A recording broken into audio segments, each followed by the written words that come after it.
Rowland, as extraordinary finishes go, that would take some beating.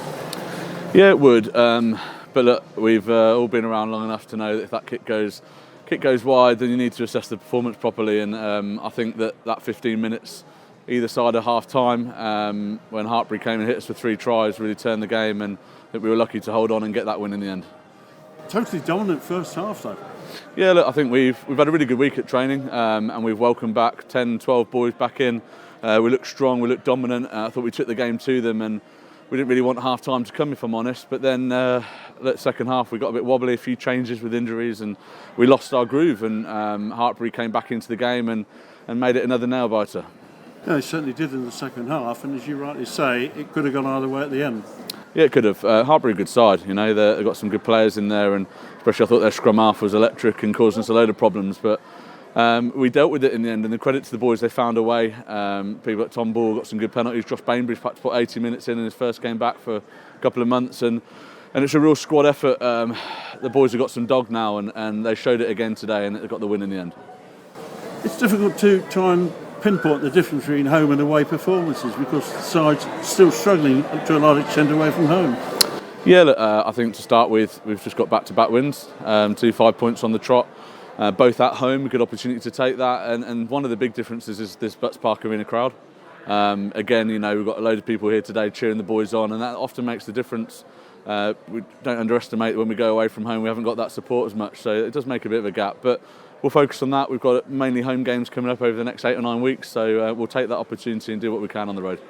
There's a little matter of Ealing away next week.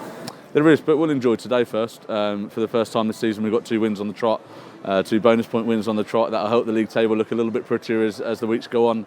No doubt Ealing's going to be a big test next week, but I think the way we played in that first half an hour, 40 minutes was some of the best rugby we played this season. Most accurate rugby with the intensity that we've played this season, and if we can stretch that out now and patch up a few of these injuries and get them going again next week, we'll be in a better spot. You almost anticipated my next question. Where on earth is this injury jinx going to go away? I think every season you do get injuries, and you check into the mix COVID as the curveball it is.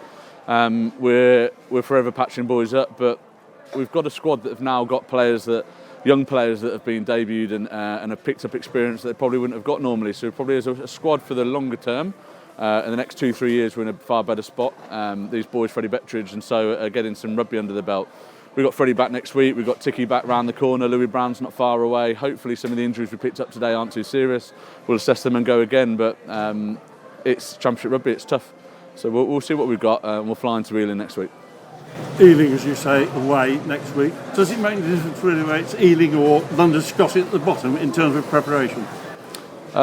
Yes, in terms of who we're playing, obviously. Ealing are an outstanding outfit. They've got a big squad, plenty of quality and depth in there, but I don't feel a couple of years ago, before COVID, we started to represent ourselves better against them.